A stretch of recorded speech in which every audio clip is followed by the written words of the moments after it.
6 planeswalkers to Baw's 1. So the question is, well, what is he cutting? He does not have any Cyclonic Rift. He does not have any Terminus. He has a lot of Supreme Verdicts, but in a lot of ways he's made his deck list a lot fewer one-ofs. Yeah, and it's interesting. He only went with 1 Sphinx's Revelation, not 2. And 0 Snapcaster Mage to flash it back. So we'll be seeing a maximum of 1 Sphinx's Revelation this game. Yeah, that no Snapcaster Mage is pretty interesting. So instead of Snapcasting Sphinx's Revelations, he's just going to try to cast a Jace or cast a Tameo. Right. Alright, Forsberg on the play, leads off on Steam Vents, and we're going to see this parade of lands into play tapped for the first few turns. Basically, it's just a challenge that neither player stumble here. Exactly, that's the first hurdle that they have to get over. And Bryan Humburg with a Farseek. Yep, a great play here. Like I said before, it kind of steals the play from Forsberg. Now, Forsberg may have a chance next turn to the first turn where he could make a play. It may be Geist of St. Traft if he has one. That's really his only way to put early pressure on the game. And that would really demand a Supreme Verdict from Bryan Humburg if he had it. If not, he would be in a bad spot. And he dodges the bullet. Forsberg just another land into play tapped. So now 2 Hallowed Fountains and a Steam Vents for Forsberg, and then all 3 colors for Humburg, 4, adding a second Temple Garden. A very light counter magic suite for Bryan. He has 2 Syncopate. Bryan, on the other hand, has a little more. He has 3 Syncopate and 2 Dissipate, as well as 4 Snapcaster. Right. So both players really have played land go for the first 4 turns of the game. And here Humburg has reached one of the crucial turns of his deck with 20 life.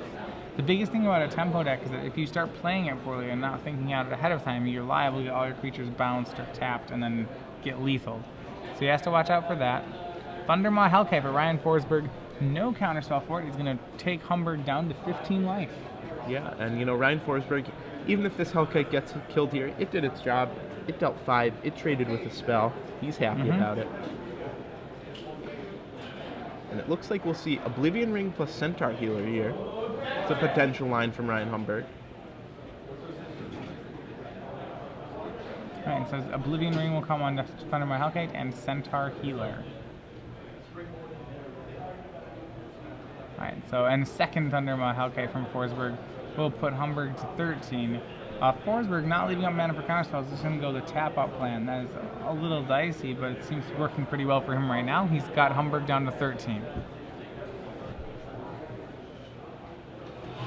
Alright, and 7th land for Humburg means that Angel of Serenity will be exiling just Thundermaw Hellkite.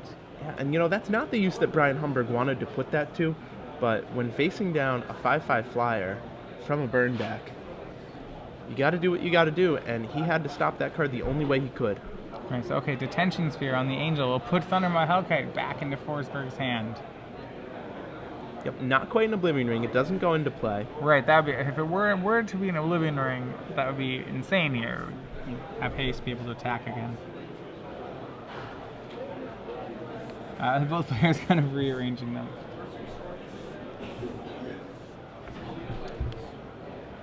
So Bryan Humburg, on your right there, he has 7 mana available, facing down a potential Hellkite next turn. Another Angel of Serenity in his hand.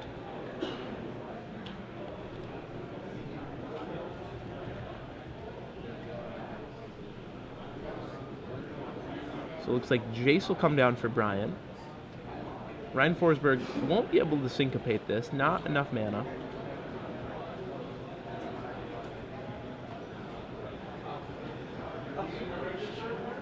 And it looks like it'll be spell versus lands. Bryan Humburg has not made a land drop yet this turn.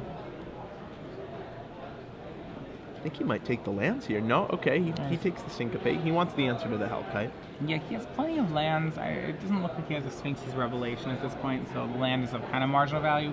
We may remember with our last deck that Baugh had a set of Snapcasters and two Sphinx's Revelations. Humburg, no Snapcasters and 1 Revelation. Extra flooded. He's a little more prone to being flooded. So Ambush Viper end of turn for Ryan Forsberg. That'll kill off the Jace. Alright, yep. Can come down and that'll get Jace. Bryan Humburg not going to Azorius Charm to the top.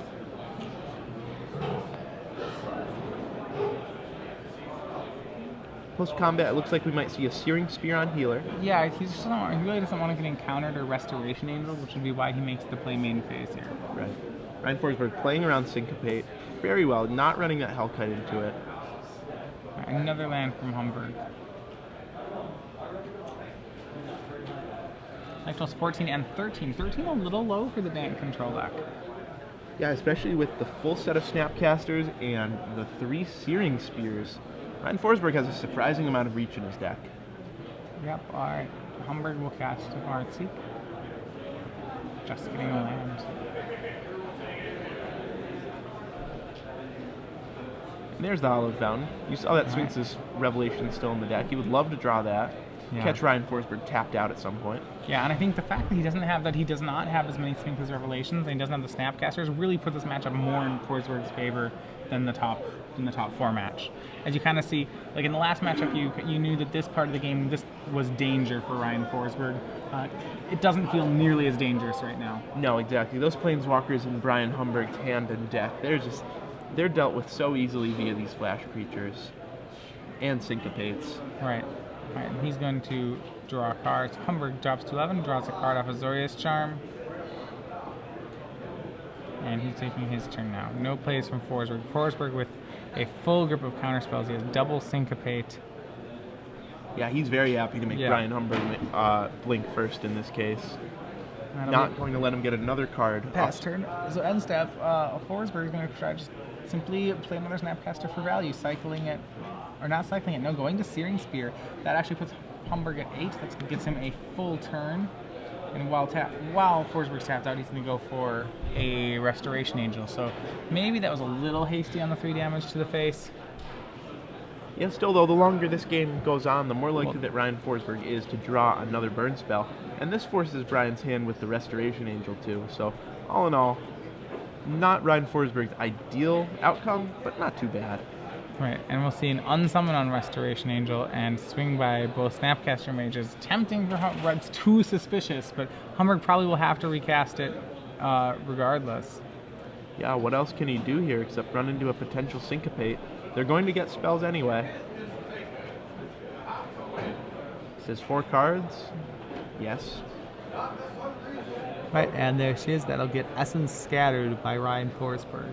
So, I believe he has another Essence Scatter as well. Wow. So that'll put Humburg to 4. He's going to need an answer to these double Snapcaster Mages. Yeah, and now if Ryan Forsberg ever draws a Bonfire on his first draw, the game is over. If he ever has a Bonfire in his hand with 2 more lands, the game is over. So really, that was just a play to get in some damage, to put Bryan at a low enough life total that he's within reach of Ryan. All right. So I think the play is Tamiyo first here because, of course, that Supreme Verdict is uncounterable. Right, if you're committing to both, you want to start on Tamiyo. He's just going to Verdict. No, it looks like he's just going to hold up Syncopate. Well, I mean, yeah, I think the bigger problem is if you do play Tamiyo and Forsberg... Oh, he still has the Hellkite hand, doesn't he? No, I do not believe so. Right, that's under the Oblivion Ring. Yeah. Humburg, remember though, at 4. Forsberg, you can just see right there, just trying to make sure that he doesn't leave any damage on the table. Wants to make sure that the camera cannot see him. And he'll cast on. He's going to go for Thundermore Hellkite. That will get syncopated, and he'll get syncopated back. Ryan Forsberg takes the first game from Bryan Humburg. Yeah, and well played from Ryan Forsberg. I really like the way that he carefully rationed his threats, made sure to not get blown out by Supreme Verdict, made sure to not walk into anything from Bryan Humburg. Like how we said, the favorite here going into the top 4 takes his first match, 1-0 in the second match. He's going to try to close it out. Ryan Forsberg getting, I believe, his first Stars Games Open win. Yeah, his first finals and maybe his first win. All right, so we're going to bring you back to the booth here for a second. So this is our last trivia question. This one is for a year of free Star City Games Premium. This is a pretty big one to listen to. All right, so our question is, so during the course of the tournament, we saw a lot of pretty interesting decks. I think we had a couple of deck techs, 3 of them. We had a Black-Green Demons deck tech. We had one with Adam Prosax, blue-white tempo deck. The one I'm going to be talking about today, though, was one that we put up in the last round. Was Rug Soulbound, a deck played by Josh Hendricks. Josh Hendricks, I believe, only 2 losses in the tournament, very close to top 8 in this event. So what I was really excited about some of the more unusual cards in his deck. So I'm going to be we're looking for a specific card. So I'll put it this way: what is it uncommon from Return to Ravnica? Paired with was typically paired with Nightshade Peddler in the Rug Soulbound deck, as it's kind of a 2-card combo from Josh Hendricks. Kind of a wombo combo. Yeah. So yeah, what is it uncommon was a 3 of in Josh Hendricks's Rug Soulbound deck. Yeah, and again, if you didn't study the deck tech, if you're not up on this deck, you can definitely go to the Starsky Games website, go to the coverage page, check out the deck tech. Yeah, you can think about it. Okay, like Nightshade Peddler, that's a really strange card. What card would combo with it? Maybe go through your draft commons right now, commons, uncommons. Here you go. So see if something pairs up with it. So let us know. Now, you have to put the hashtag SCG Premium. That one right there. If you don't use that, you will not get entered into the drawing. And if you don't use that, you can't win a free year of Star City Games Premium, so make sure you use it. Okay. Well, anyway, let's bring you back to the conclusion of our finals match between Ryan Forsberg and Bryan Humburg. Kind of tongue twisters here. I keep calling him Ryan Humburg and Bryan Forsberg. Pretty easy to do. Little spoonerism there. So, all right, going to the sideboards, we've talked before about Ryan Forsberg's plan was last time in the semifinals against Bank Control. I don't think it changes too much. He wants his extra card draw, maybe his extra counter spells. So yeah, Dissipate, Syncopate, Jace, Tameo. I think that's pretty much all we see from Ryan Forsberg for him to change in his deck. Right now, the way that matchup played out for Bryan game 1, I would really kind of re-examine the speed at which my deck operates, because his deck is really just so sorcery speed. He might want the extra counter spells. While he's not the deck that really benefits the most from counters in this matchup, that would definitely be Ryan Forsberg. He needs some way to interact at the end of his own turn, at the end of his opponent's turn, when a lot of spells end up getting cast. Right, so then when we look at Humburg's sideboard, I mean, it's very clear that the Guys of St. Traps come in, that they're going to replace the Centaur healers that are in his main deck. The really interesting question is whether he would board in the Sigarda in this matchup, I think. The card, pretty hard to resolve, but once on the battlefield, a very strong power against Ryan's deck. Yeah, you can't kill it. Yeah, the only thing that deals with it is the Thundermaw Hellkite. Yeah, and that would only happen on Bryan. Well, I mean, I think that might be why you wouldn't board it in, is because it doesn't actually deal with Thundermaw Hellkite very well. The dragon, taps down the angel and then swings for 5. So the fact that it doesn't deal with that might be a reason that it'll be left on the sideboard. But I think it's a pretty interesting one to look at. There's a possibility to decide in here. Yeah, definitely. Now, Bryan Humburg definitely has some cards that aren't as good. Azorius Charm does almost nothing versus Ryan Forsberg. There are no creatures that you want to put on top of the library, save for the Hellkite. That's the only one. Tameo, really, really unexciting in this matchup. I might expect him to take one or both of those out, and at least one Jace. Yeah, I would say, Tameo to me is the card I like the least in the matchup. All of Ryan Forsberg's creatures have flash. Exactly, and that's really the strength of Ryan Forsberg's deck in this tournament. It's just, he interacts on his opponent's turn, he interacts not necessarily during the main phase, and that was what really impressed me about Prozac's deck as well. It was so good at doing that. Right. Now, Adam Prozac, if you remember, made the top 8 of this tournament. He was my pick during round 2 to win the tournament.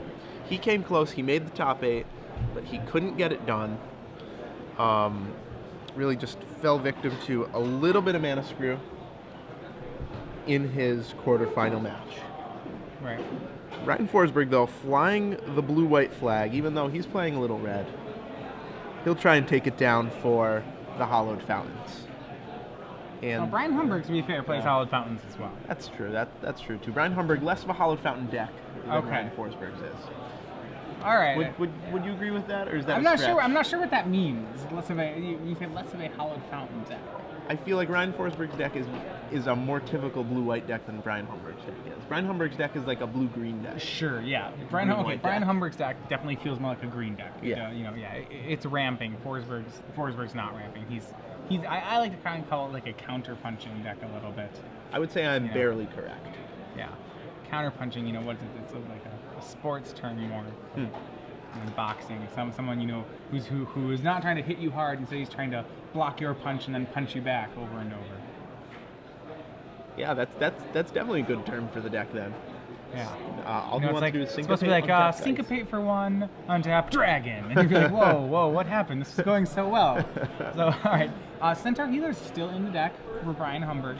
And I think that's fine. You know, obviously Geist of St. Trapped is the better 3-drop in this matchup, but that does not guarantee that you don't want both 3-drops. Exactly. Okay, You now- have to do something on turn Right. 3. Interestingly enough, Cavern of Souls has been set to Angel right now. So it's Angel Serenity, Restoration Angel, 2 angels in this deck. And we'll go with the Farseek. And interestingly enough, the Farseek's going to get dissipated. Really, really good sequencing of his land drops here.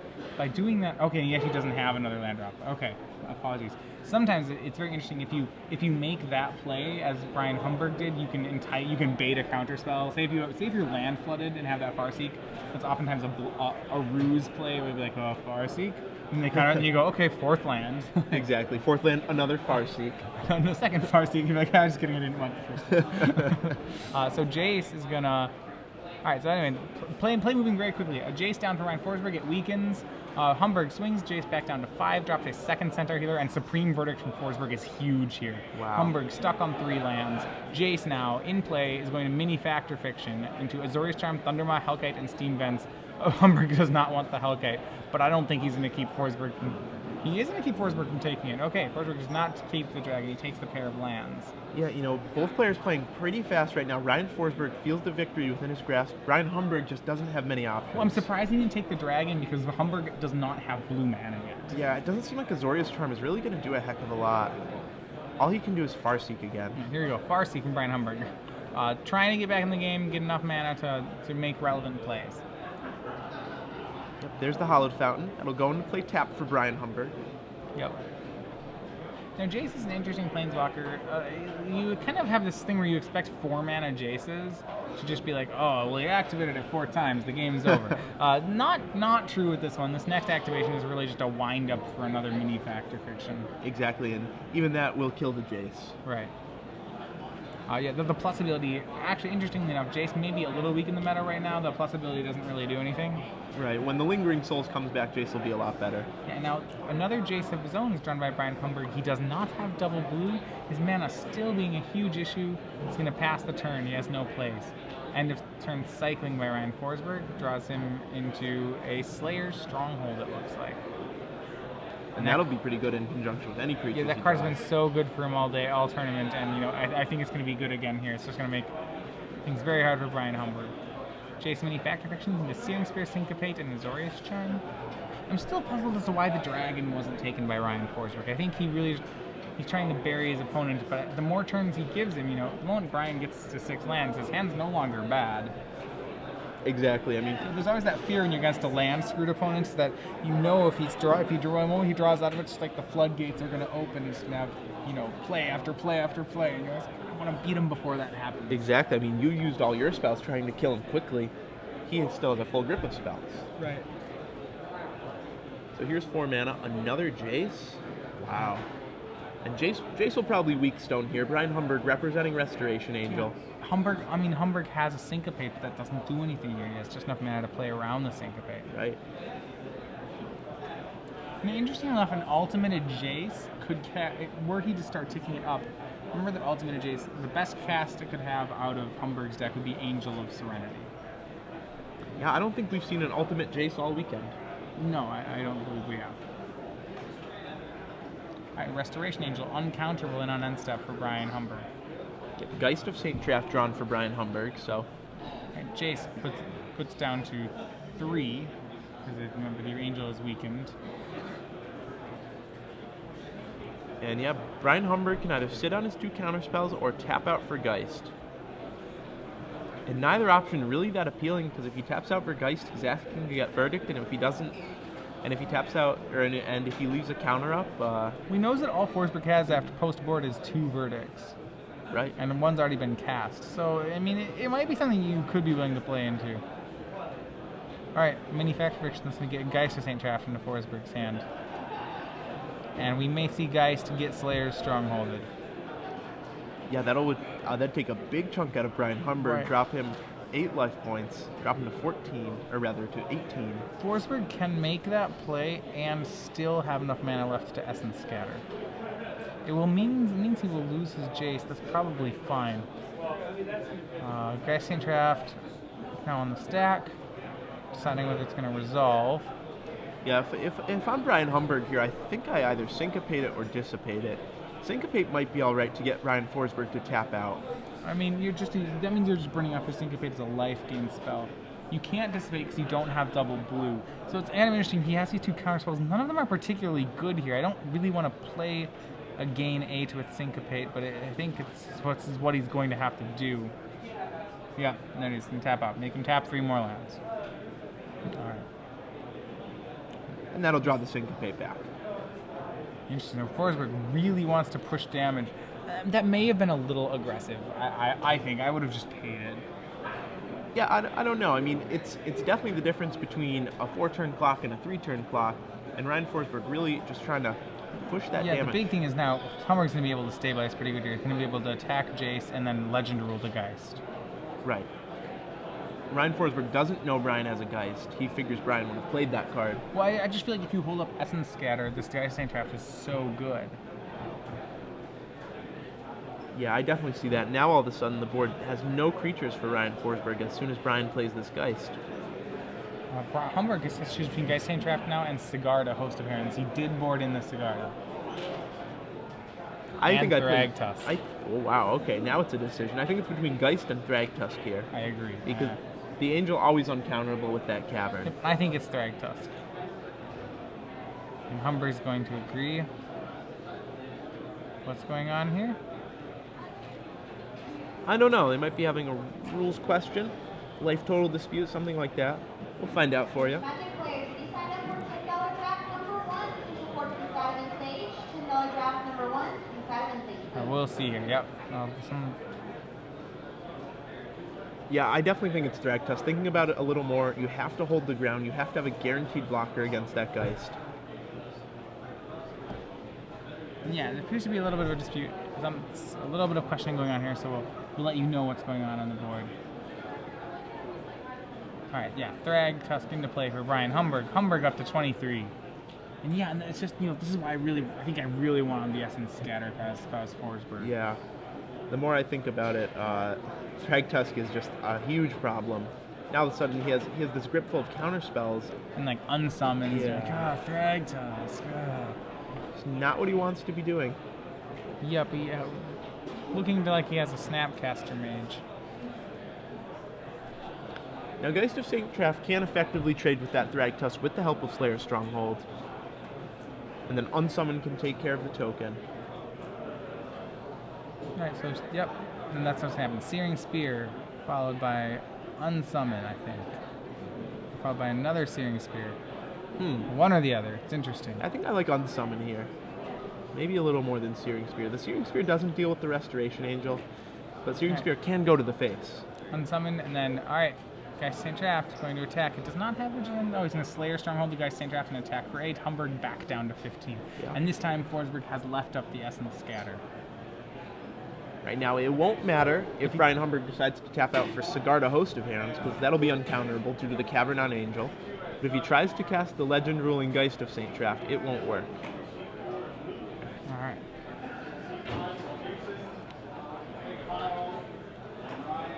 Bryan Humburg drew another land, so he'll be up to 6 this turn. Really, just after stumbling early, he's hitting all of his land drops now. Yeah. Exactly what he needs to do to stay in this game. Remember, to make Geist, he can also try to attempt Geist with a Dissipate backup. He has, I believe his 6th land is another blue source. And if he does, he needs triple blue to go for that play. But if he has it, that's one way he can try to really, if he can clear this Geist off the board, he is that much closer to stabilizing. He's got to be worried, though, especially with the grip that Ryan has.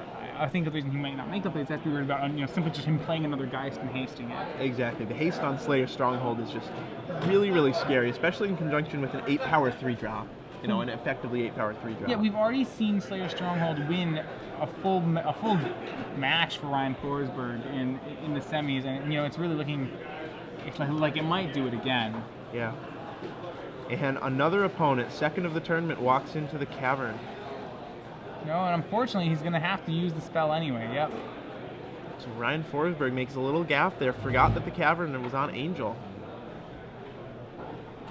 The Angel tribal deck is strong. Yeah. All right, so Sulfur falls into play for Forsberg. He still has another Essence Scatter, so it's not the worst. So it certainly is a frustrating play. It is. He would love to have that for the Geist of St. Draft that'll come down soon. And Ryan Forsberg, with his Searing Spear in hand, he can force through a potential 4 damage with the Angel token. He doesn't have to Slayer Stronghold yet, so maybe even 6 damage if Bryan doesn't block. And Sigarda's a 5/5, so he may just be able to take out the... I mean, it looks like he would probably just take out Geist of St. Draft.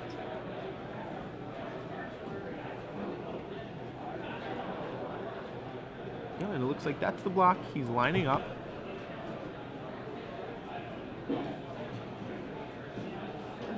And of course the Sigarda, we'll try and get that one up on the screen for you. Maybe a lesser known Avacyn Restored Mythic Rare. Has a few different abilities.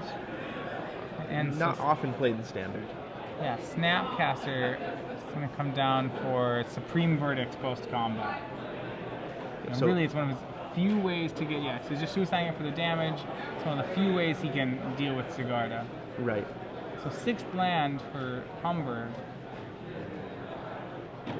Ryan Humburg took 6 that turn, went to 9. Now he has a Geist of St. Draft of his own with 3 mana up.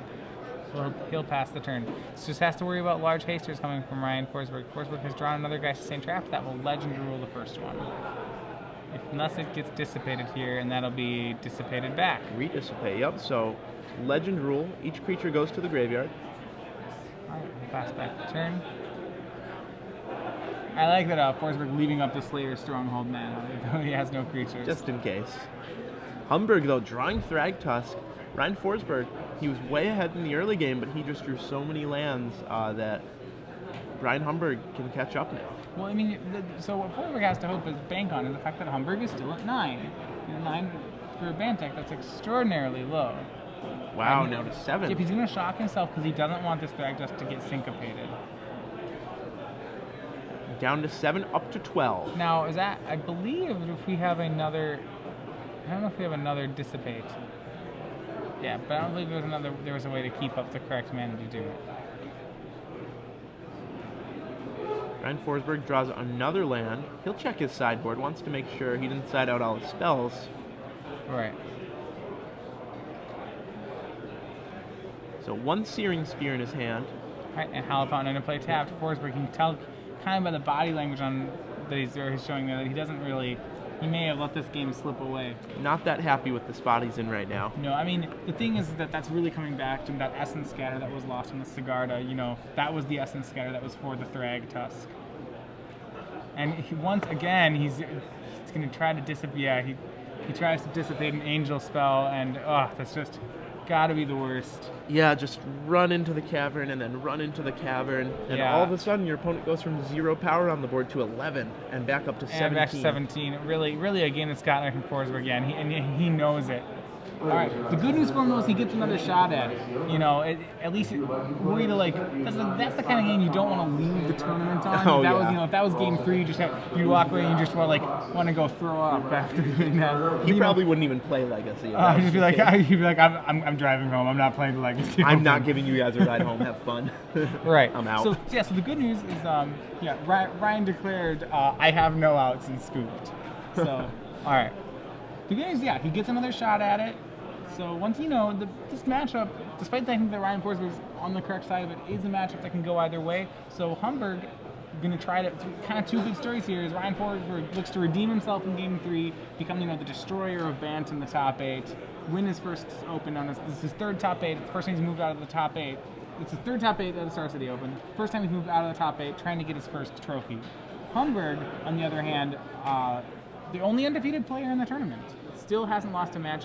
Interestingly enough, you'd say, wow, undefeated, he must have been one of our top seeds. Well, not really true. Humburg, I think, drew in round 2 and drew again in round 5, I think I want to say, and then proceeded to battle, just kind of go 6-0-2. So despite, 2 draws, had to win his way all the way through the Swiss. Got some bunch of early draws. All the unintentional draws. He came in as the 6th seed, which is kind of unusual for an XO2. You usually expect them around third, fourth, fifth seed. XO2 usually happens, you win out and then you draw twice. But no, Humburg did this the hard way.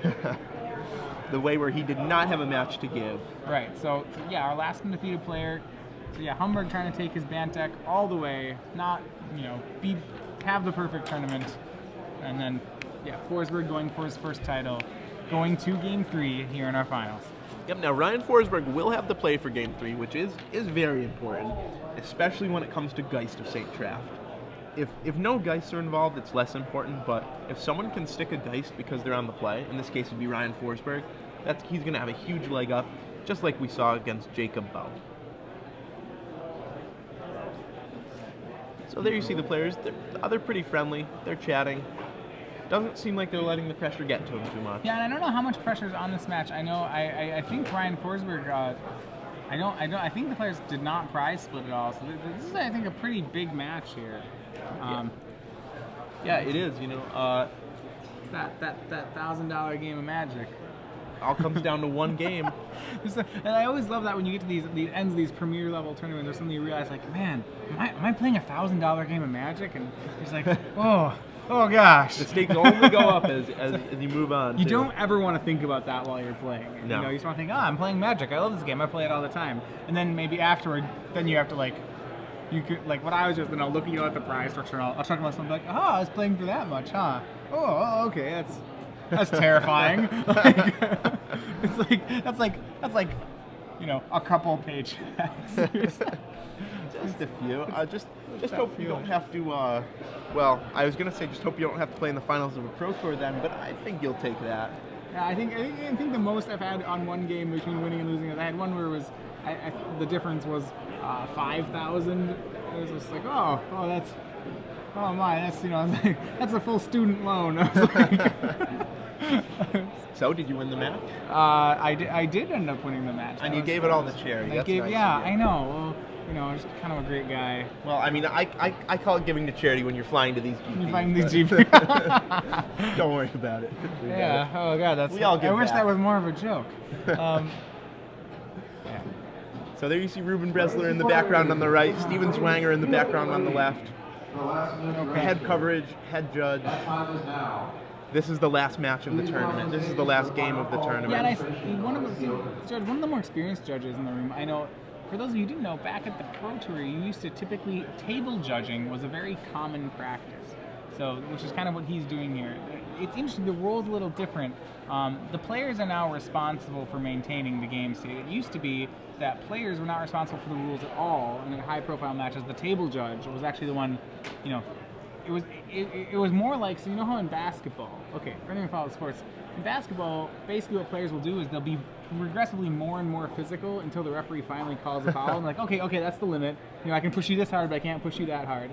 And that used to be the dynamic between players and judges. It was like, okay, like with rules lawyering, for example, or maybe not announcing triggers, like, I can, if the ref doesn't see it, it's okay. So like you'd have a table judge, and he was kind of like the enemy of both players. And so when you look at sometimes you hear about old Pro Tours, like, man, was everyone cheating? And you're like, well, kind of, but it wasn't like deck stacking cheating, but it was like, if I mistap my lands and no one notices, it's okay. There's a little more, what can I get away with? I've heard the term Wild West applied quite a few times. Right, and I think they determined that they didn't really like that in the game, because it developed this antagonistic relationship between the judges and the players, because players, would intentionally try to gain advantages that they were supposed to. It was the judge's job to catch that. But definitely not the way that the game should be played, not the way that the game is played now. I actually had a judge call last weekend at the Grand Prix in Philadelphia involving Steven Zwanger on the left there. And it actually kind of felt like one of those old style scenarios. It was like my opponent attacked me with a few creatures. I was thinking about activating my key rune. A good amount of time passed, 10-15 seconds. And then he tried to cast a spell before I blocked. You're like, hey, whoa, hold on. Right, so at that point I was like, well, you kind of passed priority to me. He was waiting to see whether I activated the key rune or not. He wanted to see what I did first. And then when I called the judge over, it felt like kind of a judge call of old. Right. And then I had to kind of argue my case with the way the rules worked. It didn't really feel like how the way the rules work now. But my opponent did of course pass priority. All right, so our final game of the Star City Standard Open. Ryan Forsberg leads off on a tapped Hollowed Fountain. Send Petal Grove for Humburg. Another Hollowed Fountain for Forsberg. Both players developing their mana. Ryan Forsberg with now all 3 colors, drawing the Silver Falls, immediately playing off the top, and stuck on 2 lands again is Bryan Humburg. Bryan Humburg is on a 6-card hand, and you may or may not remember, okay, Dissipate on Farseek. This was similar how Forsberg took Game 3 of the semis. Is he going to get it again? Yeah, now the good news for Bryan Humburg, there's no Geist, there's no Thundermaw Hellkite, so he's not under any pressure right Another now. Farseek, this one's going to resolve. Yeah, no real pressure for Forsberg. He dissipated the first Farseek for tempo. Did none of a counterspell for the second one. I think he probably would have pulled the trigger on that as well. Yeah, I think so. When the top of the deck is the only play, he would definitely counter it. So see, here's a clock. It's Restoration Angel for Forsberg. You know, not the creature of choice, obviously, but good enough for right now. Yeah, doing its best Skyline Predator impersonation. Yeah. Gonna get in for 3. So, all right. We have pre-combat, Azorius Charm cycling. Maybe he wants to see if he can draw Slayer's Stronghold. Yeah, for the extra 2. He does not. He hits his land, swings Restoration Angel, and passes back. One of the dangers of counterspelling a ramp spell is you want to always make sure that you actually have a threat in your hand when you do it. Otherwise, you may find at the end of the game that, wow, did I really dissipate a Farseek? Right, exactly. Man, I just needed 1 more counter. Yeah, that's not the spell you really want to counter. Interestingly enough, so Humburg could have, really just lost the game on the spot there. Didn't, though. He's definitely back in this. Right, 4 lands is definitely a great number. He can play a Resto to block. He can play a Geist to get a clock down, play a Jace. It's actually very possible that Humburg, I think, might be in the better position here. Yeah, it really depends what's in Forsberg's hand. Well, I mean, just based on the gameplay that has played out, the answer is probably not that much. Right. And another Restoration, so 6 power in the air. Ryan Forsberg's clock is growing, and him drawing a Snapcaster means he has at least 1 more counterspell in his hand. All right, so down to 11. Yeah, and Bryan And Humburg 2 swings away. Yeah, it's just a bunch of lands right now in Forsberg's hand. I think we're going to see. I think it's a Supreme Verdict. Yeah, kind of an embarrassing line for Bryan Humburg. Tap out for Geist, then tap out for Supreme Verdict the very next turn, but he didn't account for the Restoration Angel. No. I mean, and that's really the way he loses. Oh, he also has Detention Sphere. Right, now that's very risky. The Geist didn't get countered, the Farseek didn't get countered. I think I would have. Okay, so he's going to opt for the safe play, and just go for the rest. Go for the. Yeah, that's good. The Detention Sphere would have met a Snapcaster Dissipate. Right. Would have put Humburg down to 3, or down to 0. Yeah, actual 0. All right, so, but, I mean, it's already close to natural 0. That swing is going to put Humburg down to 4. It's Thundermaw Hellkite. Forsberg with 1 card left in his hand. Humburg just needs to really beat the board. Well, and then he's going to be stuck in this 4 life land, but... Yeah, this is not really many tough outs. for Bryan Humburg. He can either deal with the Thundermaw in terms of Detention Sphere or Centaur Healer to gain 3. I think he has to Sphere it. Yeah, the Centaur, I mean, both lines are approximately the same. He's going to go with Sphere for Thundermaw. Is it a counter spell? No, it is not. The Thundermaw's gone. Bryan Humburg buys himself another life here. Ryan Forsberg, any burn spell? Nope. But he does have a Dissipate in hand. Well, drawing a Dissipate. This is likely Bryan Humburg's last turn. All right. What can he draw here? He has Hinterland Harbor. Are there 2 spells he can cast? Is there, can he get around the 1 counter spell that Forsberg's representing? Oh, he has a Centaur Healer. I don't know if he has any 2-drop to go with it. There are no 2-drops in the deck, so I don't think so. It's just jam into it and go. And this looks like it will be Forsberg. I believe this is Forsberg's match. All right, and it's Thragtusk attacking off board, and the Dissipate. Ryan Forsberg defeats Bryan Humburg 2 games to 1, just hanging on there with that top deck counter spell. Game, a necessity. set, match to Yeah. Ryan Forsberg. Congratulations to him. He wins his first trophy. Yeah. It took him a few tries, but he did it. Yeah, certainly, what a great month for Ryan Forsberg. His 3rd top 8 in the last month. Finally gets to be the one holding the trophy at the end of the top 8. Yeah. Dealing Bryan Humburg his first loss of the tournament in the finals. Yeah, and I don't care what kind of tournament it is. It can be an FNM, it can be a PTQ, a GPT, a Star City Open, anything. If you keep top 8ing and you fail to win, it's a lot of pressure on you. I mean, people ask you, well, hey man, why do you keep losing in the top 8? And right. You just want the trophy more than the prize money. You want to put those people arrest and actually win that trophy. And he's done it. He's taken it home. He doesn't look like he's too